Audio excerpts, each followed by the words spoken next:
फतेहपुर में एक बार फिर से सांप्रदायिक माहौल गर्म हो गया है।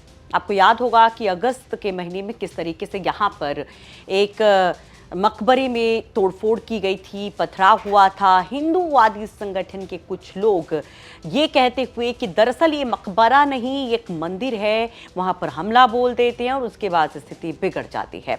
एक तरफ हिंदूवादी संगठन के लोग वहाँ पर तोड़फोड़ करते हैं तो दूसरे पक्ष की तरफ से पथराव हो जाता है। करीब 150 लोग यहाँ पर फिर उनके खिलाफ एफआईआर होती है और सबसे बड़ी बात होती है कि ये जो पूरा कांड हुआ था उसमें बीजेपी नेता का भी नाम सामने आता है, जिसमें फतेहपुर के जिलाध्यक्ष मुखलाल पाल भी होते हैं और उसके साथ साथ समाजवादी पार्टी के भी एक नेता का नाम सामने आता है। अब वही फतेहपुर एक बार फिर से सांप्रदायिक तनाव के दौर से गुजर रहा है।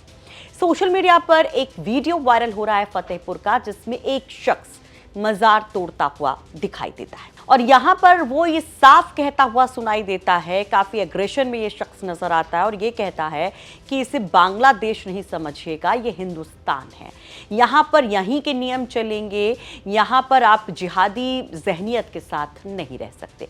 पहले वो जो वायरल वीडियो है उसका एक छोटा सा अंश आपको दिखाने की हम कोशिश करते हैं और आपसे गुजारिश भी हम करते चलते हैं कि इस तरह की घटनाएं जो भी हैं उस पर आप बहुत बुद्धिमत्ता के साथ, अपने विवेक के साथ इसको देखिए, सुनिए, समझिए और फिर किसी नतीजे तक पहुंचिए। देखिए, इस देश में रहना है तो यहाँ के जो नियम है, मानक है, यहाँ का संविधान है और भारत माता राष्ट्रगान और वंदे मातरम के प्रति आपको समर्पण दिखाना पड़ेगा। ये बांग्लादेश नहीं है। तो सोशल मीडिया पर ये शख्स वायरल है, इसका नाम आपको बता देते हैं। दरअसल ये बजरंग दल का एक नेता बताया जा रहा है, नाम इसका नरेंद्र हिंदू बताया जा रहा है। तो कौन है ये शख्स जो इस तरीके से यहाँ पर भड़कता हुआ नजर आता है, इसका प्रोफाइल क्या है और कैसे ये सारी घटना वहाँ पर होती है। और सवाल जो सबसे बड़ा कि क्या पुलिस प्रशासन को इसकी भनक तक नहीं लगती और इस मजार के बारे में क्या कुछ हकीकत है, वो तमाम चीजें हम आपको बताएंगे। नमस्कार, आप देख रहे हैं चर्चा में और आपके साथ मैं हूँ सुषमा।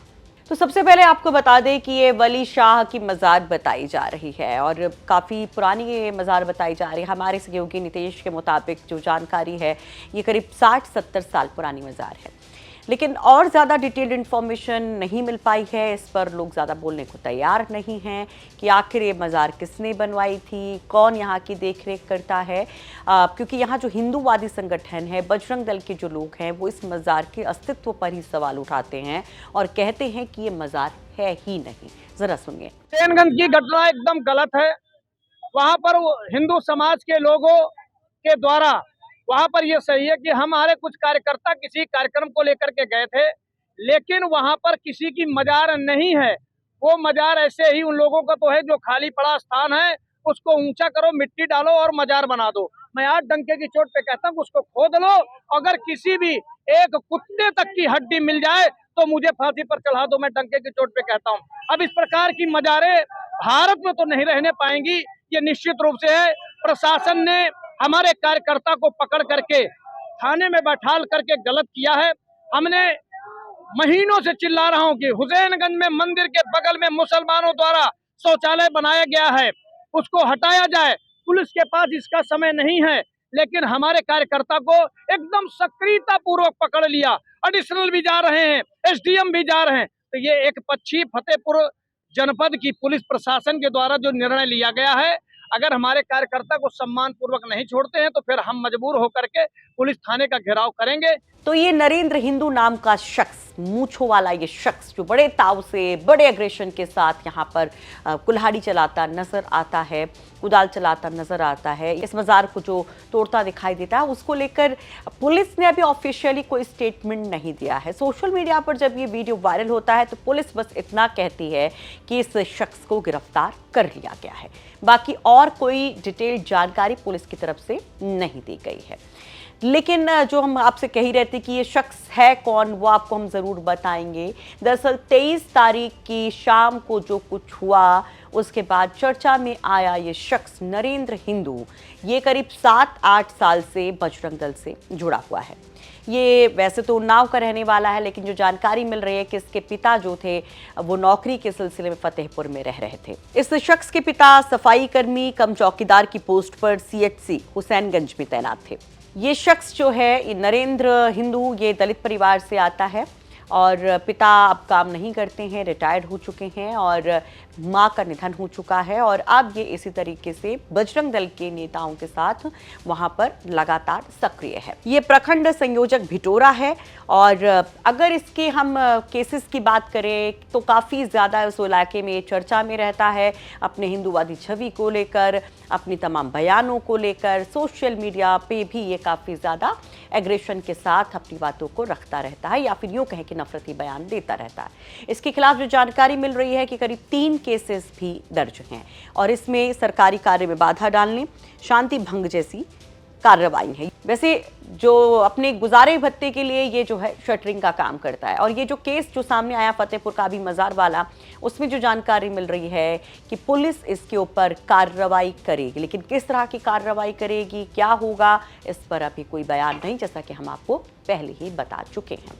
फिलहाल एक बार फिर से फतेहपुर में जिस तरह की स्थितियां बनी उस पर आप क्या कहेंगे और अपनी राय ज़रूर रखिए यहाँ पर। लेकिन एक फिर से गुजारिश आपसे, किस तरह की जो घटनाएं होती हैं जो हमारे सामाजिक सौहार्द को या फिर भाईचारे को नुकसान पहुंचा सकती हैं, ऐसी कोई भी खबर शेयर करें या कोई वीडियो शेयर करें तो अपनी नैतिक जिम्मेदारी ज़रूर समझें।